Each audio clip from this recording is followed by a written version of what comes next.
Now I'm going to explain how they did it, right? So the Imperials, right? This is how they succeeded. Why so many people were so focused on their identification cards, because without identification cards, you could not be free. And because you could not be free, then that means you could be labeled as a prisoner because you have no identification, and that means you can be harassed and pressed into a strict system that without ID you can never know what you did or didn't do. So this goes by hearsay. That is how the Federals won, because they did reverse psychology to distract the people.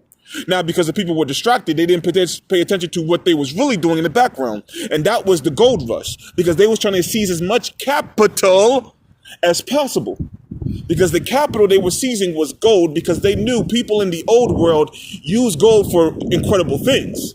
So the feds got the reserves of all the gold into one place. And it was going to use that to lure the brightest of the people, so that way these brightest of people will use the gold based on what they dictate is allowable.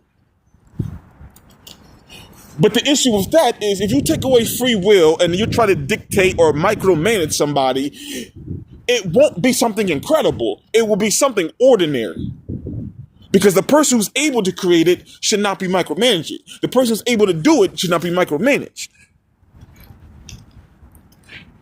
That's what the Imperials do, because their reverse psychology applied on their offspring. So that's what they constantly did. They had all the capital and they said, you're going to do what I say, when I say, and how I say it. Until the word no happens. Now, this is how the Imperials won. See, the Imperials have won because they have succeeded in naval time warfare when America was still in its infancy. See, people don't remember what Paul revealed when he said the British were coming, because the reason why the British succeeded the very first time is because when they came during the summer months, they used cannon fire to destroy the 13 colonies upon the coast. All those people gone.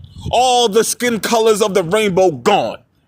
All those lives gone. It was a buster call like One Piece uses. It was gone. But yet those who survived and remembered that stuff was gone, it was for them, foregone. But they had to choose peace. They hated them, but they had to choose peace. Because it takes time to rebuild and prepare. So our founding fathers worked with the Tainos, the Induns, the many tribes, the many different colors, the many of different people to succeed.